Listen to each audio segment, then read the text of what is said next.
Hello and welcome back once again to your own channel Judicious. आज के session में हम एक कंपैरिजन करेंगे पोजीशनिंग और ब्रांड पोजीशनिंग के बीच में।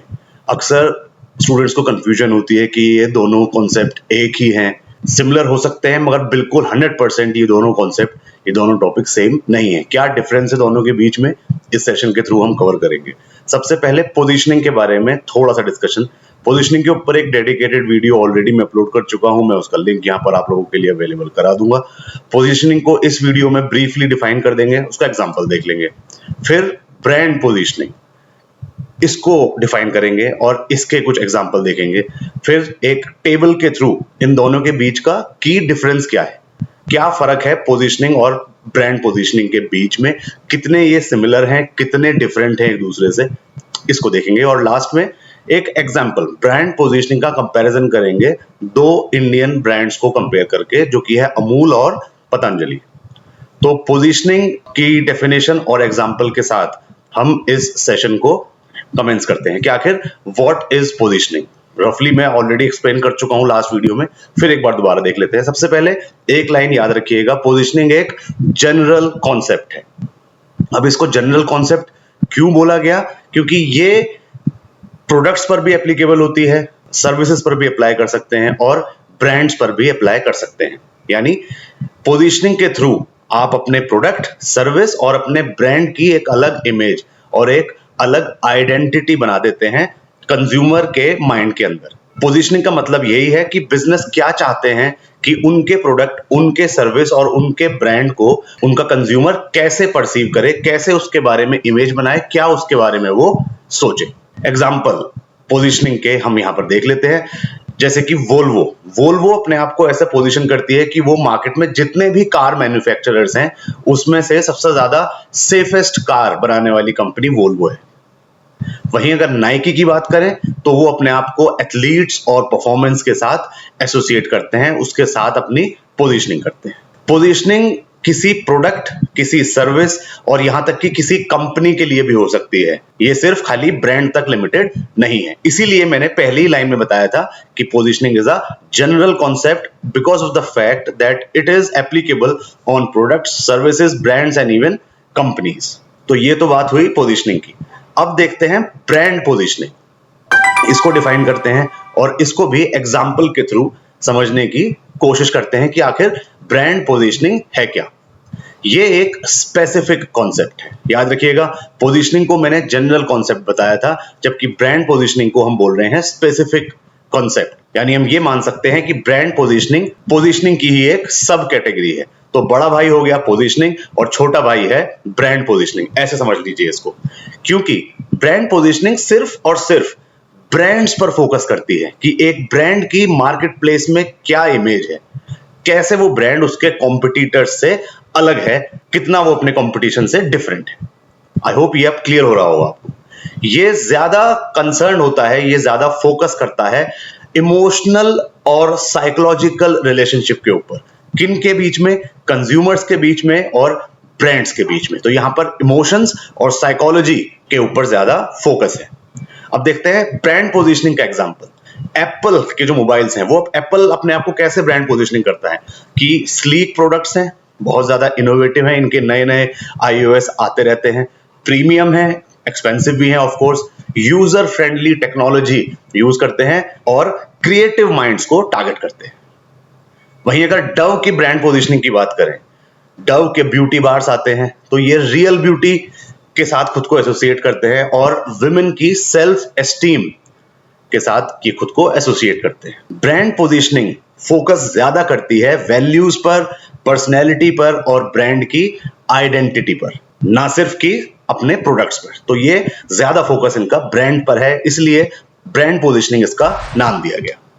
अब अगर दोनों के बीच का डिफरेंस देखें, पोजीशनिंग और ब्रांड पोजीशनिंग के बीच के रफली क्या क्या की डिफरेंसेस हैं, तो उनको अगर हम समराइज करें तो अगर पहला देखें एस्पेक्ट, स्कोप, पोजीशनिंग का स्कोप वाइडर है ब्रांड पोजीशनिंग से, क्योंकि जैसा मैं बता चुका हूं पोजीशनिंग प्रोडक्ट्स पर भी एप्लीकेबल है, सर्विसेज पर भी और कंपनीज पर भी। वहीं अगर ब्रांड पोजीशनिंग की बात करें तो ये सिर्फ और सिर्फ एक ब्रांड तक सीमित है, एक ब्रांड तक ये लिमिटेड है। अब बात करते हैं फोकस की। पोजीशनिंग का फोकस क्या है? ये फोकस करती है प्रोडक्ट के फीचर्स पर, उसके बेनिफिट्स पर, प्राइस, यूजेज, इन चीजों के ऊपर ये ज्यादा फोकस करती है। वहीं अगर ब्रांड पोजीशनिंग की बात करें तो ये ब्रांड की वैल्यू, उसकी पर्सनैलिटी और emotional connection between the brand and the consumer, उस पर इनका ज्यादा एम्फेसिस रहता है। अब अगर एग्जांपल देखें हम पोजीशनिंग का, तो कोई टूथब्रश अपने आप को एक हाई टेक टूथब्रश के फॉर्म में पोजीशन कर सकता है कि वो बैटरी ऑपरेटेड है और वो इलेक्ट्रॉनिकली ऑपरेट करता है। ये तो हो गई पोजीशनिंग उस टूथब्रश की। अगर ब्रांड पोजीशनिंग की बात करें, क्योंकि ये वैल्यूज, पर्सनैलिटी, इमोशनल कनेक्शन में बात करता है, जैसे ओरल बी टूथब्रश, वो अपने एडवर्टीजमेंट्स में ही ये लाइन मेंशन करते हैं कि डेंटिस्ट द्वारा सुझाया गया नंबर 1 ब्रांड है ओरल बी। यानी ये फोकस कर रहे हैं कि हमारा जो टूथब्रश है उसको डेंटिस्ट तक उस पर भरोसा करते हैं, उसको रिकमेंड करते हैं। तो ये ब्रांड वैल्यू, उसकी पर्सनैलिटी और इमोशनल कनेक्ट पर ये फोकस कर रहे हैं। और लास्ट देखते हैं गोल्स। पोजीशनिंग का गोल क्या है? कॉम्पिटिटर्स से खुद को अलग एस्टैब्लिश करना, खुद को अलग दिखाना, ये है पोजीशनिंग का गोल। जबकि ब्रांड पोजीशनिंग का फोकस है ब्रांड की लॉन्ग टर्म लॉयल्टी क्रिएट करना और कंज्यूमर के माइंड में एक फेवरेबल पोजीशन बनाकर उसका परसेप्शन अपने फायदे में क्रिएट करना। अब हम बात करते हैं 2 इंडियन ब्रांड्स की, जिनका एग्जांपल हम यहां पर देखेंगे, उनकी ब्रांड पोजीशनिंग को कंपेयर करेंगे। एक है अमूल और दूसरा है पतंजलि। तो अमूल और पतंजलि हम सभी जानते हैं, दोनों ही एफएमसीजी इंडस्ट्री या एफएमसीजी स्पेस में काम करते, ऑपरेट करती हैं कंपनीज। एफएमसीजी का मतलब हमें पता है फास्ट मूविंग कंज्यूमर गुड्स। मगर बावजूद इसके कि वो दोनों एक ही इंडस्ट्री यानी एफएमसीजी इंडस्ट्री में ऑपरेट करते हैं, अमूल और पतंजलि की जो ब्रांड पोजीशनिंग है, इन दोनों की जो फिलॉसफीज हैं, वो काफी डिफरेंट है, एक दूसरे से बिल्कुल भी मैच नहीं करती। अगर अमूल की हम बात करें तो ये स्टार्ट हुआ था 1946 में, जबकि पतंजलि बहुत बाद आया है, ये आया है करीब 2006 में। अमूल की ब्रांड टैगलाइन क्या है? The taste of India. वहीं पतंजलि की ब्रांड टैगलाइन है प्रकृति का आशीर्वाद। अब अगर अमूल की ब्रांड पोजीशनिंग को हम देखें तो इनकी मार्केट इमेज क्या है? क्वालिटी, अच्छी क्वालिटी के डेयरी और फूड प्रोडक्ट्स ये क्रिएट करते हैं इंडियन हाउस होल्ड्स के लिए। वहीं पतंजलि नेचुरल, आयुर्वेदिक, स्वदेशी और हेल्दी लाइफस्टाइल, इस तरीके से खुद को ये ब्रांड पोजीशन करता है। अमूल का जो प्रोडक्ट फोकस है वो किस पर है? डेयरी प्रोडक्ट्स, जैसे कि मिल्क, बटर, चीज, आइसक्रीम, चॉकलेट, इन सब पर इसका फोकस है। अगर पतंजलि का प्रोडक्ट फोकस देखें तो ये आयुर्वेदिक एफएमसीजी, फिर उसके बाद टूथपेस्ट, घी, आटा और इवन मेडिसिन, ये इन सब चीजों पर फोकस करते हैं। अब अगर हम बात करें अमूल के टारगेट ऑडियंस की, किस ऑडियंस को टारगेट करते हैं, तो ये तो मास इंडियन ऑडियंस, जो कि हर एक एज ग्रुप में हो सकते हैं, उन सब पर इनका फोकस है। अगर पतंजलि की बात करें तो ये फोकस करते हैं एक तो हेल्थ कॉन्शियस लोगों पर, जो हेल्दी लाइफस्टाइल जीते हैं या हेल्दी लाइफस्टाइल अपनाना चाहते हैं, और दूसरा पैट्रियोटिक कंज्यूमर्स यानी देशभक्त उपभोक्ता, क्योंकि पतंजलि स्वदेशी पर ज्यादा फोकस करता है, आत्मनिर्भर भारत, सेल्फ रिलायंट इंडिया, तो इसलिए इनका जो टारगेट ऑडियंस है वो भी पैट्रियोटिक टाइप के कंज्यूमर्स होते हैं। अमूल का जो इमोशनल अपील है वो क्या है? नॉस्टैल्जिया, ट्रस्ट, ट्रेडिशन, इनके एड से ही वो समझ में आता है। पतंजलि की जो इमोशनल अपील है वो है स्वदेशी प्राइड, अपने होम ग्रोन प्रोडक्ट्स पर खुद को गर्व होना, वेलनेस और इवन प्योरिटी, इनका ये इमोशनल अपील है। अमूल का जो मार्केटिंग स्टाइल है वो है ह्यूमरस, उसके हंसी मजाक वाले एड्स होते हैं, इंटरेस्टिंग एड्स होते हैं, जैसे कि अमूल गर्ल के अगर आपने एड्स देखे हो, पहले काफी आते थे, तो ये थोड़ा ह्यूमरस साइड में है। वहीं पतंजलि का जो मार्केटिंग स्टाइल है वो क्या है? नेशनलिस्टिक, देशभक्ति की भावना, हेल्थ सेंट्रिक और इवन स्पिरिचुअल मैसेजिंग, ये पतंजलि का मार्केटिंग स्टाइल है। आगे अगर हम बात करें वैल्यूज की, अमूल की वैल्यूज क्या है?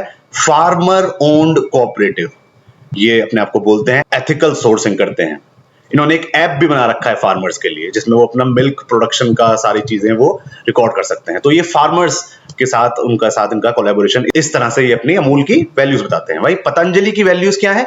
आयुर्वेदिक लाइफस्टाइल को प्रमोट करना, और दूसरा सेल्फ रिलायंस यानी आत्मनिर्भर भारत, ये पतंजलि की वैल्यूज के अंदर आता है। So with this, I wind up this session on the difference between positioning and brand positioning.